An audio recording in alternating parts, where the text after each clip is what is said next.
Et petite parenthèse, qui vous a repéré? C'était pour la Starac, on vous a repéré sur la plage? Sur la plage pendant que j'étais pompier, ouais. Sur ma dernière année, ouais. Ah ouais. Ouais, bon, j'ai fait. Qu'est-ce qu'ils ont repéré surtout? On n'a pas le choix. D'abord, ils ont écouté. Au tout début de la Starac, dans le casting, ils se foutaient éperdument de savoir si vous saviez chanter ou pas. On est d'accord. Mais évidemment, j'étais là pour foutre. De toute façon, même après. Hein. Oui, même après, oui. En 2001 apparaît pour la première fois à la télévision francophone l'émission quotidienne Star Academy sur TF1. Une véritable innovation pour l'époque, car cette émission avait le mérite de regrouper show musical et télé-réalité. L'émission connaît 8 saisons sur TF1 de 2001 jusqu'à 2008 et sera déprogrammée suite à des baisses d'audience depuis la saison 7. Une 9e saison verra le jour sur la chaîne Énergie 12, 4 ans plus tard en 2012. Il s'agit là de la dernière saison avant un long moment, jusqu'au 15 octobre 2022 où la Star Academy revient finalement sur TF1, 21 ans après la première saison. Cette 10e saison, quant à elle, se porte très bien en termes d'audience, les parts de marché sont au même niveau que les premières saisons de l'époque début 2000. La chaîne a d'ailleurs évoqué que l'émission sera reconduite pour une 11e saison en 2023. Au bout de 10 saisons étalées sur 21 années, la Star Academy a eu le temps de parfaire son programme afin de proposer un contenu de qualité. Mais durant les premières semaines, ce genre d'émission étant totalement inédite à l'époque, il a fallu passer par un grand nombre de tentatives plus ou moins convaincantes avant d'en arriver au format que l'on connaît actuellement. Et c'est justement ces débuts que nous allons analyser aujourd'hui, et plus précisément, le tout premier prime de la Star Academy qui a eu lieu, comme Nikos va nous le dire. Soyez les bienvenus en direct sur TF1, nous sommes le samedi 20 octobre, il est exactement 20h53. Ah, la belle époque des primes qui démarre à 20h50. Bon, après, loin de moi la volonté de dire que c'était mieux avant, mais si je m'amuse à comparer les avant-après de la Star Academy, j'en aurai pour un petit moment. Rien que pour la dernière saison en date, la gagnante a reçu pas moins de 100 000 €. C'est déjà très bien, évidemment, mais en 2001, disons qu'il y avait encore de l'argent à TF1, quoi. Avec à la clé 1 million d'euros, soit plus de 6,5 millions de francs. Alors, deux choses surprenantes ici. Premièrement, on a tendance à oublier qu'au début des années 2000 et pendant pas mal de temps, on avait le droit systématiquement à une conversion des euros au franc pour bien appuyer le fait que les chiffres sont énormes. Mais surtout, le cash prize était multiplié par 10. 1 million d'euros. 1 million d'euros. Pour chacune de ces saisons, la Star Academy nomme un parrain. Par exemple, pour la saison 2022, il s'agissait de Robbie Williams. On peut imaginer qu'en tant que parrain, il va être impliqué tout au long de l'émission, aider les élèves à progresser et les aider à se donner à fond. Pas du tout. Robbie Williams, il est venu au tout dernier prime pour la finale, il a chanté 3 chansons et il s'est barré. Mais ne vous en faites vraiment pas, le parrain en saison 1, c'était pas mieux. Pour émission exceptionnelle, il nous fallait un parrain exceptionnel, une grande star pour notre académie. Je vous demande d'accueillir Monsieur Florent Pagny. 2 ans, 2 ans qu'on nous a pas vus. Et le public est toujours là, fidèle. Alors je veux bien que ce soit l'invité et que l'accueil doit être exemplaire, tout ça, mais de là à lui mentir, c'est vraiment pas fou. Parce que disons que la grande majorité des spectateurs sur place étaient principalement là pour voir les élèves de la Star Academy plutôt que Florent Pagny. Et d'ailleurs, en parlant d'invités, pour ce lancement de la Star Academy, la production a rassemblé, attention, je cite, les plus grandes stars. Voici en images quelques encouragements que nous avons reçus de la part des plus grandes stars. Pour leur faire enregistrer un message de 4 secondes chacun. Mais les plus grandes stars. Quand j'étais encore totalement inconnu, j'aurais adoré pouvoir rejoindre une école comme Star Academy, je vous la conseille, vraiment. Les plus grandes stars. Bonne chance à tous les candidats de Star Academy. Buena suerte. Franchement, cette séquence est magique. Tu pourrais remplacer l'audio, mais ce sera toujours la même sensation. Bonjour, c'est Orelsan, je suis sur France 3 Pays Basque et je suis très content de pouvoir faire cette interview à Saint-Jean-de-Luz. Bonjour le Pays Basque. Star Academy, c'est génial. Ah oui, Britney Spears quand même. Oui, là effectivement, on peut peut-être parler de grandes stars. Oui, effectivement. Et ils ont vraiment tout misé sur ce court extrait de Britney. Musique en fade out.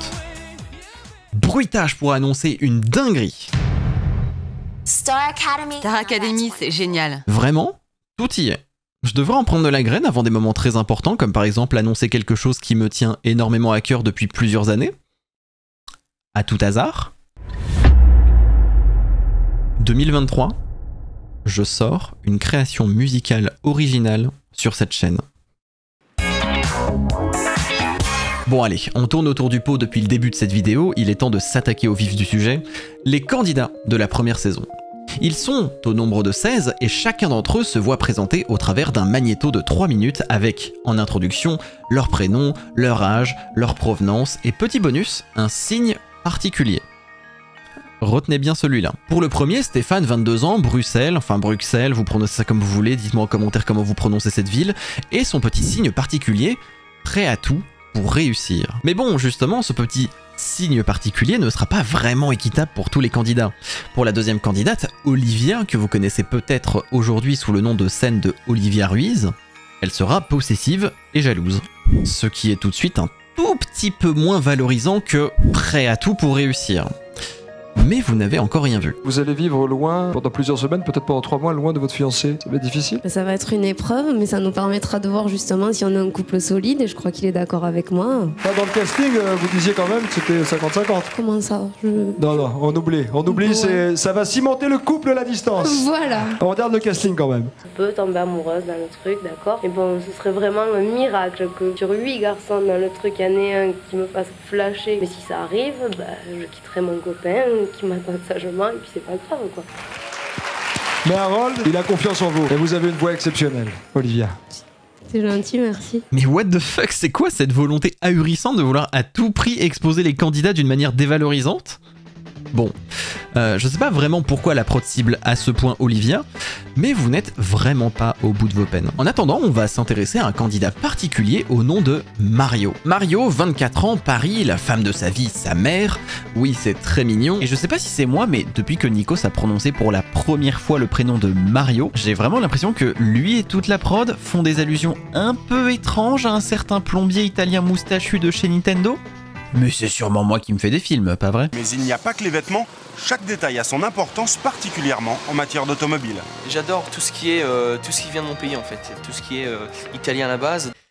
Mario qui fait du karting.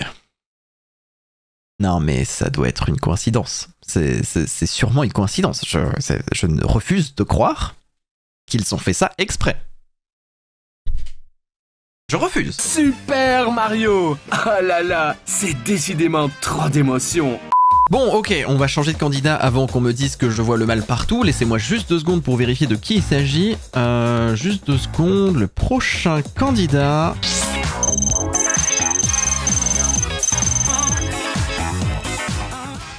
Au bordel. Jean-Pascal est un enfant de la vague. En 1999, il décroche même la 3e place au championnat de France de surf. Eh bien, c'est génial, on est très heureux pour lui. Vous le connaissez sûrement, Jean-Pascal Lacoste, candidat mémorable de cette première saison. Et si ça ne vous dit rien, tenez, c'est cadeau. Je suis un agitateur, un provocateur, un animal, my name is Jean-Pascal. Inutile de me remercier, bien sûr. Depuis 4 ans, tous les étés, Jean-Pascal est fidèle à son poste de maître nageur sauveteur sur la plage de Saint-Jean-de-Luz. Une occupation qui lui prend tout son temps, mais qui présente bien des avantages. Les filles, devant. Alors, je suis clairement pas expert dans le domaine et c'est bien pour ça que j'ai arrêté de faire des vidéos scénarisées. Mais ça, c'est clairement une mise en scène. Donc, si on est tous d'accord là-dessus, une seule question nécessite réponse.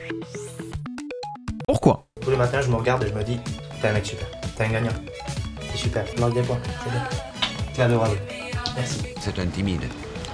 Et il fait des efforts sur lui-même pour prouver aux autres qu'il peut faire mieux. Et ça permet aussi comme ça de ne plus être timide à un moment donné. D'après moi, c'est ça. Moi, timide. Je pense, oui. Timide, moi? Sérieusement? Chapeau? On me l'avait pas sorti celle-là depuis longtemps, smiley souriant. Demande à mes potes si je suis timide, tu vas voir les réponses que tu as à te prendre XD. Rien que la semaine passée, j'ai dit bonjour à mon voisin, donc chut, ferme-la timide de merde, car oui, tu m'as tout l'air d'être un bon timide de merde, car souvent vous êtes frustré d'être timide. C'est quoi votre truc pour épater les filles? Parce que là, j'entends depuis tout à l'heure, même dans le public, Jean-Pascal. C'est-à-dire qu'on rit, mais la drague, hein. Ouais, c'est toujours pareil, regarde. Et elles craquent toutes. Alors, j'ai repassé cet extrait une bonne 30aine de fois avec le son à fond. J'entends vraiment personne dans le public. T'es pas en train de me dire, à tout hasard, que c'est la prod qui est en train de lui faire une image de beau gosse séducteur? TF1 Non. Non, il serait incapable de faire ça. C'est tout bonnement impossible. Non, je suis moi-même, j'ai peut-être un petit plus, mais non, je reste moi-même. Et... Oh bah c'est sûr que j'ai un petit plus quelque part chez moi, hein, si vous voyez ce que je veux dire.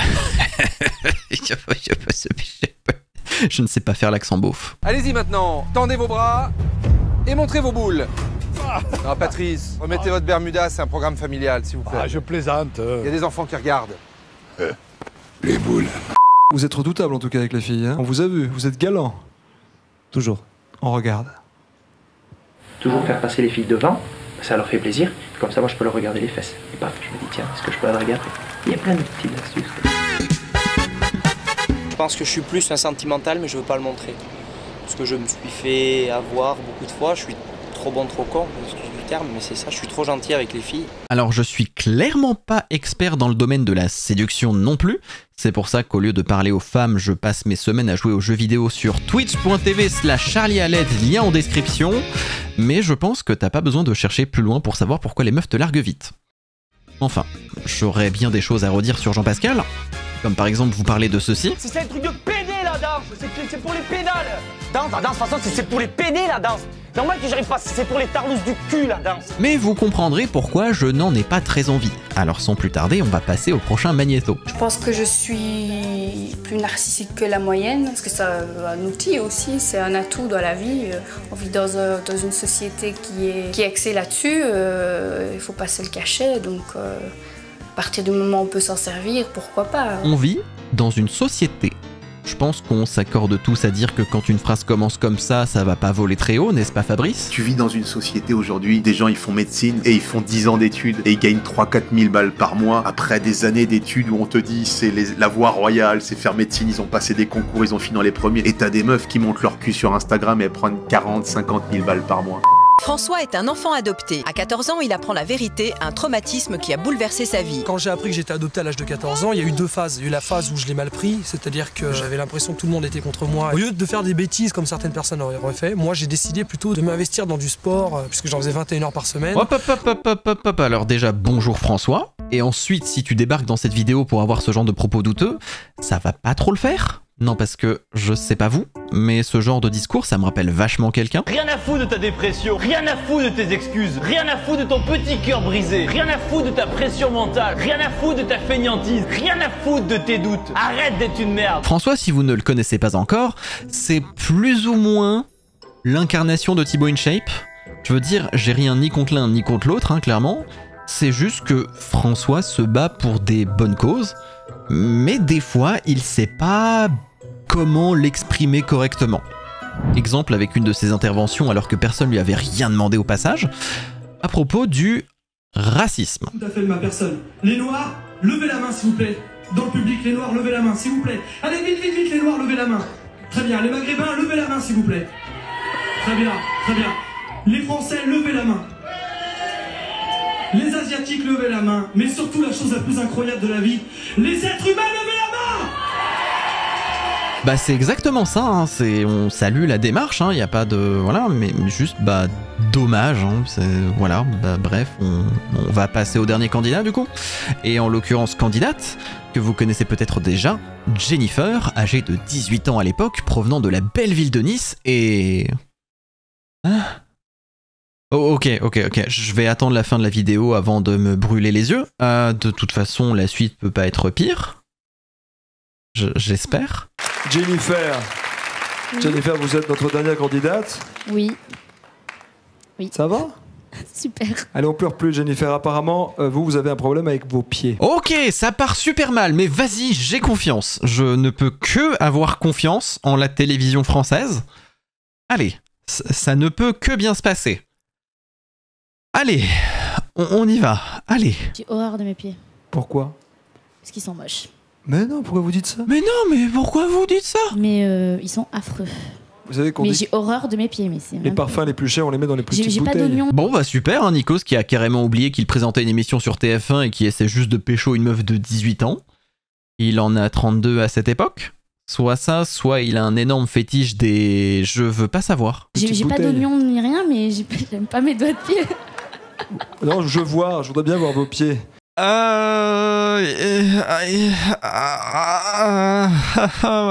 me fait...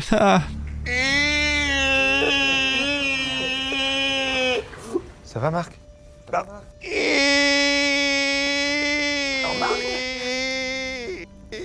C'est la plus belle chose qu'on m'ait jamais dite. Eh bien, les amis, les mots me manquent. Déjà les commentaires de Nikos, mais surtout afficher ses mensurations. Pourquoi, comment, dans quel but? Et la vérité, c'est que dans cette première saison, des moments comme ça, il y en a tout le temps. Et pas que avec Nikos. La France vous regarde, Jean-Pascal et Jennifer. Bon, Jean-Pascal, ce bisou, c'est pour quand? Je voudrais embrasser mon papa, ma maman, mes papis, mes mamies. Le fiancé peut-être, non? Comment? Le fiancé peut-être? Je l'ai embrassé tout à l'heure et puis j'allais le dire, Nikos. Ah pardon. Bon, vous allez me laisser parler ouais, ou... Pardonnez-moi. De toute façon, moi, je pourrais pas dormir avec toi à côté de moi. Parce que pour le moment, je suis très en chaleur, donc... Et je l'ai proposé à plusieurs candidates, mais elles sont très difficiles, les filles au château. Allez, casse-toi avec ta bague! Putain, je te jure, une pute, ça revient moins cher. C'est grave. C'est très grave. T'as pris 6 kilos, je crois, ou 5, donc c'est énorme, c'est même aberrant. Tout simplement aberrant.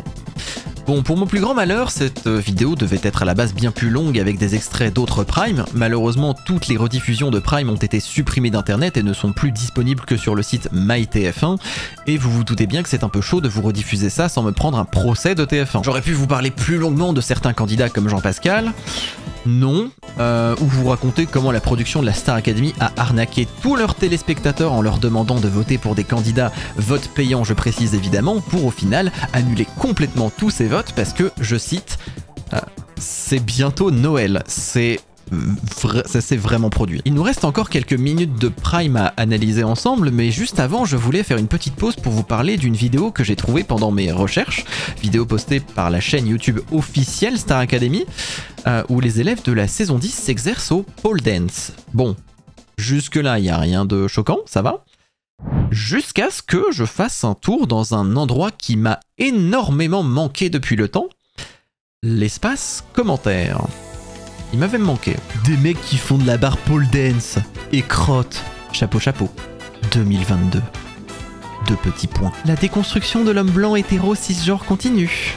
Smiley à l'envers. Julien s'est fait mal aux coucougnettes. PTDR, PTDR, PTDR, PTDR, PTDR, PTDR, PTDR, Star Academy Roblox FR.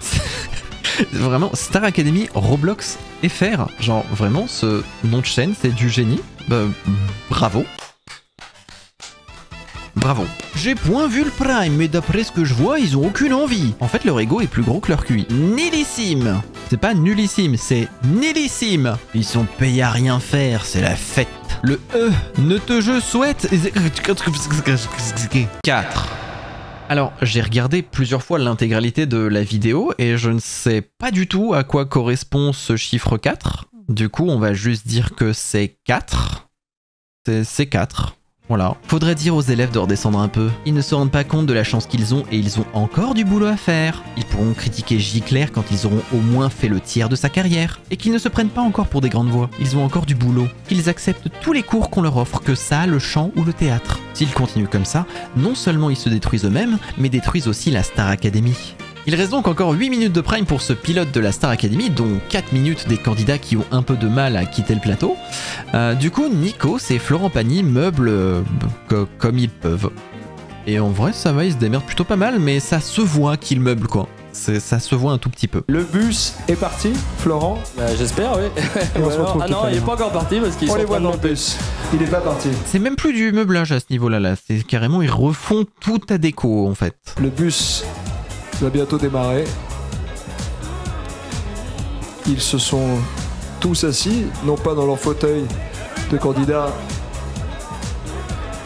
mais dans les fauteuils du bus. Merci encore une fois, Florent, d'avoir été le parrain et on sera là, on vous écoute et on vous aime. Je vais suivre. Je vais suivre, puis il se barre la seconde d'après. Bon bah écoutez, peut-être que finalement j'ai été de mauvaise foi effectivement et que le parrain sera vraiment assidu dans son rôle et que peut-être... Moi faut que je fasse un petit aveu, c'est que je regarde pas la télévision. Oh merde! Oh c'est con ça!